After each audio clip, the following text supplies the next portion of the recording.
Bonjour tout le monde. Bon, je vous fais cette vidéo sans micro, sans perche, sans rien. Parce que le temps que j'aille chercher tout ça, le soleil va descendre et puis vous ne pourrez pas voir ce que je veux vous montrer.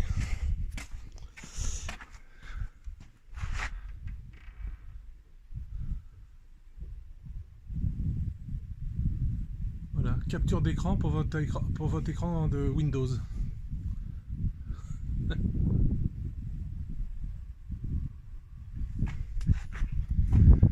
Voilà. Bon dure journée aujourd'hui. Beaucoup de boulot. J'ai encore mal au dos. Je vais vous montrer ce qu'on a fait. Une partie de ce qu'on a fait. Les fondations de la pièce, on a continué. Et puis là, regardez ça. Hop! Le futur terrain de boule. Le sable, maintenant on le met là. Il est au bout là. On le met là. Et puis, on va l'étaler. Je vais l'étaler. Et ensuite, je vais le tasser. Alors, tasser avec quoi? J'ai pas autre chose que mes pieds. Donc voilà. Bon, on fera comme ça. Peut-être avec le motoculteur sur roue. Peut-être que ça tassera aussi. Parce qu'il est assez lourd. Je vais voir. Enfin voilà. Donc je suis bien content. Le terrain, ça c'était fait hier. Les patates, ça j'ai retourné. Bon, Elena veut que je le refasse parce que j'ai pas été assez proche du bord. Là. Ça fait gagner 10 cm. On a des patates déjà à chier. On en a pour au moins 3 ans. On va en jeter les 3/4. Donc bon, bof. Bon, on verra. Alors j'arrête pas d'entendre depuis hier. Je regarde des émissions, je regarde des trucs, bon évidemment avec sujet l'Ukraine, la Russie, évidemment ça m'intéresse, sur YouTube, parce que si je vous mets une vidéo à télécharger, le temps que ça se télécharge c'est assez long, ça met 30 minutes des fois, donc pendant ce temps là je regarde, j'ouvre une autre fenêtre et puis je regarde des trucs, et j'ai vu un monsieur qui s'appelle Séné sur TV Liberté, qui était interviewé, qui est très très bien. Donc si je dis qu'il est très très bien, c'est qu'il va dans le bon sens. C'est pas qu'il est pas pro-russe, c'est qu'il explique les choses. C'est ça en fait, les gens bien. Ils prennent de la hauteur et ils vous expliquent exactement, ils vous disent tout ce qui s'est passé vraiment. Et le résultat, c'est que la Russie a raison d'avoir fait ce qu'elle a fait. Enfin, évidemment, dans l'absolu, il peut pas dire l'inverse, parce qu'il est sur un média français, et puis ils vont se faire alpaguer. Mais il dit pas que la Russie a bien fait, il dit que la Russie aurait pas dû envahir l'Ukraine, tout ça. Non, tu penses. Mais par contre, pendant une demi-heure avant, il explique pourquoi la Russie en est arrivée à faire ça. Et bien évidemment, parce qu'on l'a poussé à ça, quoi. Bon, bref. Alors c'est un des seuls qui parle que le conflit n'a pas commencé en 2022 comme on essaye de vous le faire croire, mais en 2014, et avec le massacre de milliers d'Ukrainiens russophones qui étaient dans le Donbass, qui ont été tués comme ça, dans la rue. Les soldats passent, tiens toi, et le mec qui parlait russe, pan. Voilà. Installer des mortiers, tirer sur des marchés. Et sur les vidéos, vous voyez les soldats qui rigolent. C'est Azov. Et ça les fait rire. Et pourquoi ils font ça? Parce que les gens sur le marché, ils parlent russe. Bon. Donc, mon pays aussi, puisque je suis toujours français, soutient ce genre de choses. Et ça me révulse complètement. Ça me dégoûte, ça me révulse. Depuis des dizaines d'années, on nous sort que on va pour la démocratie à gauche, à droite, en Irak, machin et tout ça, et là on massacre des gens et on dit rien. Bon bref, c'est pas là-dessus que je voulais arriver. Je voulais arriver à une chose que je vous ai déjà dite, mais que je vais redire pour les nouveaux abonnés. En 2014, j'étais en Russie déjà. J'étais à Kazan, et mon meilleur ami était directeur de l'hôtel Marriott. Donc, plutôt que de rester dans mon petit F1 que j'avais, et ben je préférais aller passer mes soirées avec lui, manger avec lui, aller le soir tout l'été sur la terrasse du Marriott. Enfin, c'était génial, quoi. C'était vraiment un moment de ma vie que j'ai beaucoup apprécié. Et donc j'étais là quand il y a eu les premières sanctions occidentales contre la Russie, suite à tout ça, quoi. Suite au Donbass, suite à tout ça. Et les premières sanctions occidentales ont dit toutes les entreprises occidentales doivent quitter la Russie. Donc vous en avez certaines qui ont fait les malines, qui sont pas parties mais qui ont changé de nom, qui ont créé une nouvelle boîte avec un autre nom et puis ils s'appelaient autrement, mais ils continuaient à faire leur boulot. Mais il y en a beaucoup qui sont partis, comme Air France, comme alors je me rappelle jamais du nom, c'est une compagnie d'hélicoptères française qui fait le Dauphin, là, je sais plus le nom de cette compagnie. Je me souviens aussi d'EDF. Et ces gens habitaient l'hôtel Marriott. Tous les représentants de ces sociétés habitaient dans l'hôtel Marriott. Et allaient travailler tous les jours à Kazan, pour le business qu'ils avaient, enfin pour EDF, pour la boîte d'hélicoptères, là, et puis pour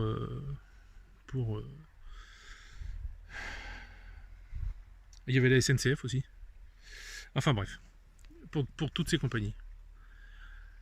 Et ce que je vais vous dire, je sais pas comment vous... Je vous jure que c'est vrai. Je peux pas dire autre chose. C'est la vérité vraie. C'est ce que j'ai vu avec mes yeux. C'est ce que j'ai constaté. C'est ce que j'ai vu avec mon copain. Et on était sur le cul. Un jour, tous nos copains, parce qu'on était copains avec ces gens-là, on faisait des soirées avec eux, tout ça. Ils faisaient partie du club des expatriés, etc. Ils s'en vont.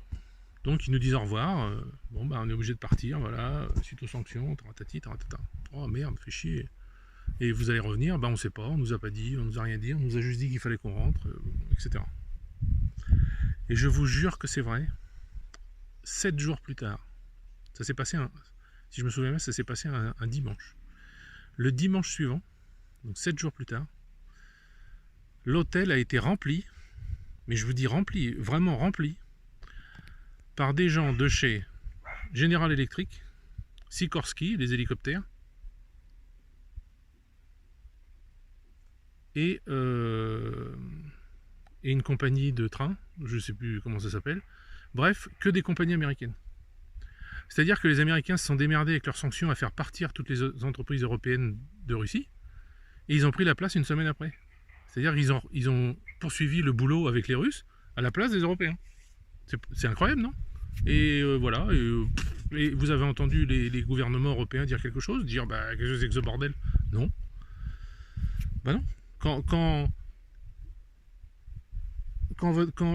les présidents français, l'Assemblée nationale, les ministres sont écoutés par la NSA dans un immeuble qui est à 2 pas de l'Élysée, auquel on a créé 2 faux étages en toile, et dans lequel on a des antennes qui captent toutes les communications du président, toutes les communications des téléphones qui viennent de l'Élysée, etc., qui sont écoutées par les Américains. Et quand on découvre ça, je peux le dire, j'y étais. Donc j'avais quoi? J'avais 3 mois de police, quoi. Enfin, je savais pas trop quoi faire, quoi. Quand on découvre ça, bah moi j'attends un scandale à la télé, enfin aux informations, je sais pas, quelque chose, une réaction. Rien du tout. Rien de rien. Vous comprenez comment vous êtes soumis aux Américains, en fait. Alors ils vont vous faire des grands discours en disant la nation française, taratata, c'est fini, ça n'existe plus. On est des jouets des Américains, c'est tout. Les Américains vous utilisent pour leur business. La bourse américaine, depuis quelques mois, là, est repartie à une hausse incroyable, à cause de la guerre en Ukraine, à cause des armes données à Israël, à cause de tout ça. La bourse, c'est un facteur quand même. La bourse américaine est repartie comme en 14, quoi. Alors Dina, ça va? Où tu étais? T'as fait quoi aujourd'hui? Tu t'es pas vu? Et donc voilà. Donc c'est quand même incroyable. Alors après, on va me dire les Russes, mais les Russes font pas ça. Enfin, les Russes, regardez, ils arrivent en Afrique, là, de plus en plus, ils disent pas aux Africains, faut faire ci, faut faire ça. Au contraire, les Africains, ils veulent pas de ça. Ils veulent pas qu'on leur dise ce qu'ils ont à faire. Donc les Russes les laissent faire ce qu'ils ont envie. Ils leur proposent de l'aide. Là, j'ai vu qu'un pays, je sais plus qui c'est, le Zimbabwe ou je sais plus où, la Russie leur a offert des hôpitaux mobiles anti-infectieux. Voilà, c'est un cadeau. Alors, ils offrent pas un pistolet en or au président. Ils offrent des trucs utiles pour les gens. La Russie a offert des milliers et des centaines de milliers de tonnes de céréales aux pays avec qui elle est devenue amie, comme le Burkina Faso, le Mali, le Niger. Eh ben, ils ont reçu des tonnes et des tonnes de céréales. Des engrais aussi. Bon, ouais, les engrais, je suis pas trop pour, mais ça bousille la terre. Mais bon, qu'est-ce que vous voulez? Ils s'en rendront compte, comme les Bretons, trop tard. Quelque part, les paysans bretons ont bousillé toutes les nappes phréatiques, tout ça. C'est à une époque où on pensait que c'était bien, mais en fait, ça l'était pas. Donc voilà ce que je voulais vous dire. 2014, j'étais là, j'ai vu les entreprises américaines prendre la place des entreprises européennes et françaises en Russie et travailler à leur place. C'est-à-dire par un biais de sanctions, ils ont fait foutre dehors tout le monde et ils ont pris la place. Et les Russes n'ont rien dit. Hein. Les Russes n'ont pas dit bah dites donc, vous n'êtes pas sympa. Non, eux ils faisaient du business. Ils s'en foutaient que les Européens se soient fait virer puis que les Américains prennent la place. C'était pas trop gênant. Par contre, je me souviens que les Russes que je connaissais qui étaient à Kazan disaient que bon bah voilà, là si on se demandait qui sont les Américains, tout le monde a compris quoi. Tout le monde a compris qui c'est, pour qui ils bossent, qui bossent pour eux quoi, c'est tout. Les alliances, tout ça, ils en ont rien à foutre quoi. De toute façon, c'est pas compliqué, à chaque fois qu'ils ont fait une alliance avec un pays, ils l'ont laissé tomber au bout d'un moment. Vous allez voir, l'Ukraine, ça va arriver dans pas longtemps.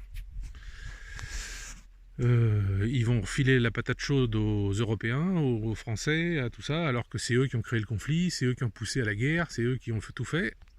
Ben, c'est pas grave, ils vont redonner ça aux Européens, qui comme des neuneux vont prendre la place.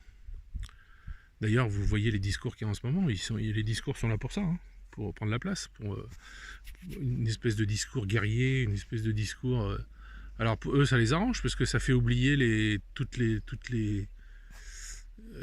affaires qu'ils ont au popotin. Évidemment. Donc voilà. Donc je vous le répète, j'étais là, j'ai vu les Américains prendre la place des Français en une semaine. C'est pas 6 mois plus tard, c'est en une semaine. Donc c'était prêt, ils étaient prêts. Ils savaient ce qu'ils allaient faire. Je veux dire, les mecs qui sont venus, ils savaient depuis 6 mois qu'ils allaient arriver. C'est pas la veille qu'on vous dit, tiens, demain tu vas vivre en Russie. Bah non. Et non. Donc ils le savaient. Tout le monde était au courant avant les sanctions. Donc ça a été créé pour ça, ça a été fait pour ça. Et l'Europe s'est bien fait niquer. Voilà. Il n'y a pas d'autres mots. Je vois pas trop quoi dire. Il y a d'autres mots plus vulgaires encore. Mais... Enfin, vous voyez ce que je veux dire, quoi. Donc, je peux pas dire qu'il y a des gens qui se réveillent en France, ou très peu. Il n'y a que 2 hommes politiques qui n'ont pas une puissance énorme, qui disent qu'il faut sortir de l'Europe. Tous les autres, le RN, les LR, LFI, tout ça, ils veulent rester dans l'Europe. Ils veulent continuer à faire n'importe quoi. Enfin, qu'est-ce que vous voulez que je vous dise ? Donc, il n'y a aucune confiance en ces gens-là.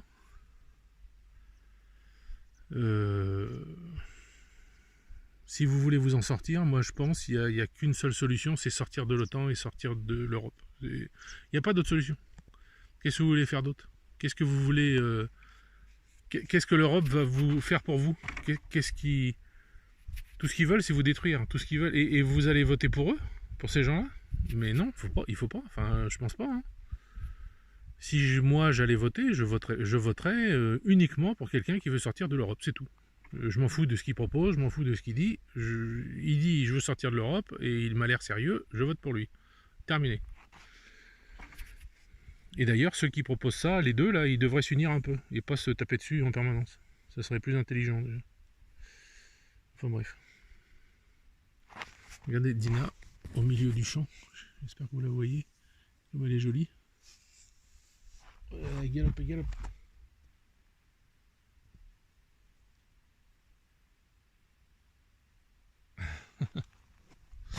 Donc voilà ce que je voulais vous dire. Et ben écoutez, je vais vous laisser.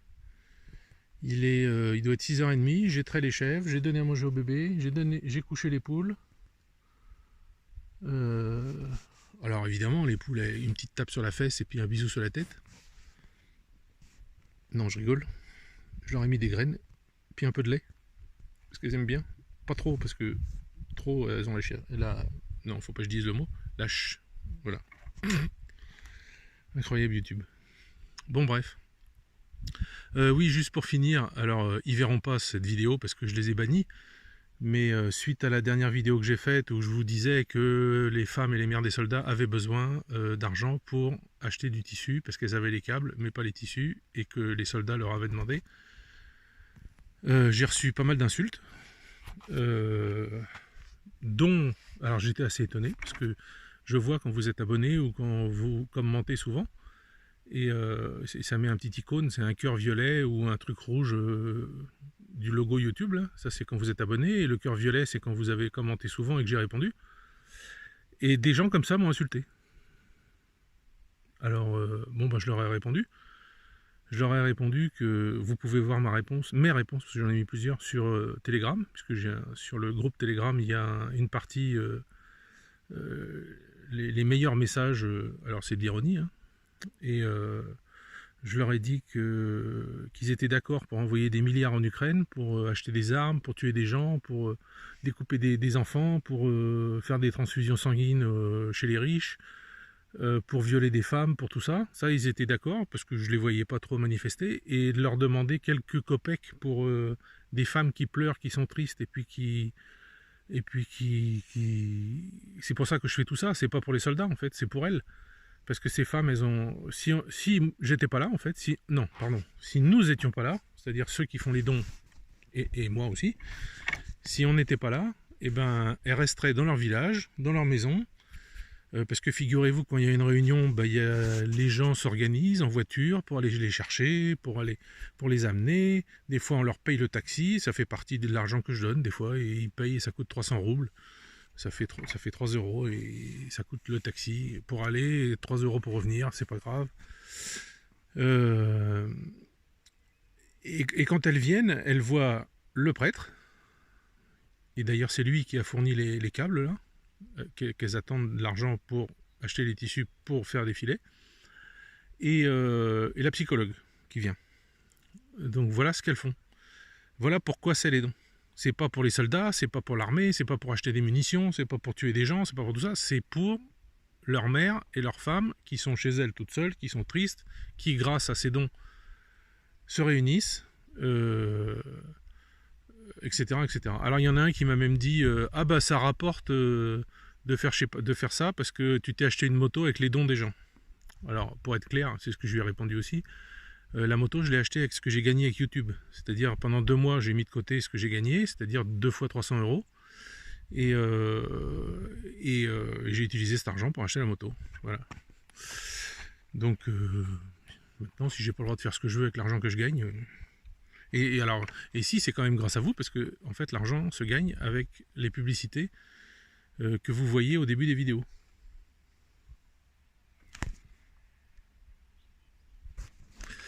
C'est ça qui me fait gagner des sous à chaque fois. Donc ça fait entre 300 et 350 euros par mois. Bon, c'est pas énorme, mais bon, ça m'aide. Hein. Moi ici, ça m'aide. Vous voyez, j'ai acheté la moto. L'autre fois, il restait des sous des autres fois d'avant. Donc j'ai acheté les parpaings là, pour faire les fondations de la maison qu'on est en train de faire. J'ai acheté les sacs de ciment. Bon. Ah, là Elena qui arrive. Je la vois de loin là-bas, sur la route. Donc voilà. Voilà, donc les insultes.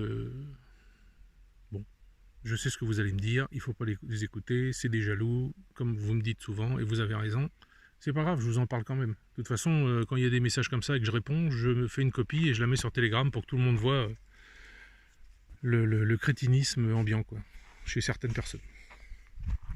Bon bah allez, je vais aller, elle a dû ramener des trucs dans la voiture, donc je vais aller décharger. Et puis je vous laisse. Et comme m'a écrit quelqu'un, et j'avais pas compris en fait son message au début, mais ça m'a fait rire après. Quand je dis à chaque fois arrivée d'air chaud, il m'a dit c'est interdit de dire ça parce que à cause du réchauffement climatique. Donc ça m'a fait rigoler. Allez, je vous laisse. À plus.